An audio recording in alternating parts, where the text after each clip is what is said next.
కూటమి ప్రభుత్వం మెడికల్ కాలేజీలు, ప్రభుత్వ ఆసుపత్రులు ప్రైవేటీకరణను వ్యతిరేకిస్తూ కాదం తొక్కిన వైసీపీ నాయకులు, కార్యకర్తలు వైఎస్ఆర్ కడప జిల్లా బద్వేలు పట్టణంలో MLA doctor Dasari Sudha, MLC DC Govinda Reddy ఆధ్వర్యంలో వైఎస్ఆర్సీపీ నాయకులు, కార్యకర్తలు స్థానిక ఎన్జీఓ కాలనీలో ఉండే వైఎస్ఆర్ విగ్రహానికి పూలమాల వేసి కూటమి ప్రభుత్వం ప్రభుత్వ ఆసుపత్రులు, ప్రభుత్వ మెడికల్ కాలేజీలను ప్రైవేటీకరణ చేయడాన్ని నిరసిస్తూ ర్యాలీ నిర్వహించారు.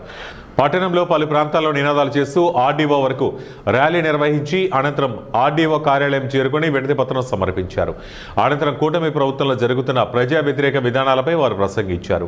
ఈ కార్యక్రమంలో పార్టీ మున్సిపల్ అధ్యక్షులు Sundararamireddy, JAC convener Mallikarjun Reddy, municipal vice చైర్మన్లు రాచపూడి వెంకట సాయికృష్ణ, ఎర్రగొళ్ల గోపాలస్వామి, సరిటాల మౌలాళి, సింగనమల వెంకటేశ్వర్లు, యువ నాయకులు దేవసాని ఆదిత్యారెడ్డి, నాగిరెడ్డి శ్రీకాంత్ రెడ్డి తదితరులు పాల్గొన్నారు. మీరు పెద్ద ఎత్తున కవర్ చేసినందుకు మీకు పేరు పేరున వైఎస్ఆర్ కాంగ్రెస్ పార్టీ తరఫున మా ధన్యవాదాలు తెలియజేసుకుంటున్నాను. ఈనాడు కూటమి ప్రభుత్వం అనేకమైనటువంటి అనైతిక చర్యలు, మరి ప్రజా వ్యతిరేక చర్యలు ఏ విధంగా తీసుకుంటా ఉన్నాయో మీ అందరికీ తెలుసు. చంద్రబాబు నాయుడు గారు నేను సంపదను సృష్టిస్తాను అని చెప్పేటువంటి ఆయన ప్రతి నెల కూడా 10,500 కోట్ల రూపాయలు అప్పు చేస్తున్నారు. ఇప్పటికే ఈ 15 నెలల్లో 1,50,000 కోట్ల రూపాయలు అప్పు చేశారు. జగన్మోహన్ రెడ్డి గారిని ముందు దూషించారు. ఆయనంతా కూడా అప్పులు చేస్తూ ఉందని చెప్తున్నారు. కానీ చంద్రబాబు నాయుడు గారు 10,500 కోట్ల రూపాయలు ప్రతి నెల అప్పులు చేస్తున్నారు. అంతేకాకుండా రెవెన్యూ లోటు ఇప్పటి వరకు కూడా జగన్మోహన్ రెడ్డి గారి కాలంలో 3,500 కోట్లు ఉంటే ఈనాడు 7,500 కోట్లు ప్రతి నెలలో కూడా రెవెన్యూ లోటు ఏర్పడింది.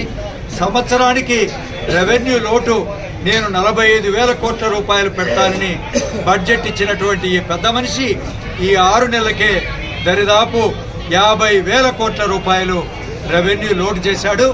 ఈ విధంగా పోతే దరిదాపు 90,000 కోట్ల రూపాయలకు పైగా రెవెన్యూ లోటు ఏర్పడుతుంది. ఈ రాష్ట్రాన్ని ఏ విధంగా చంద్రబాబు నాయుడు గారు దివాలా తీస్తున్నారో అని చూస్తే నిజానికి భయం వేస్తూ ఉంది.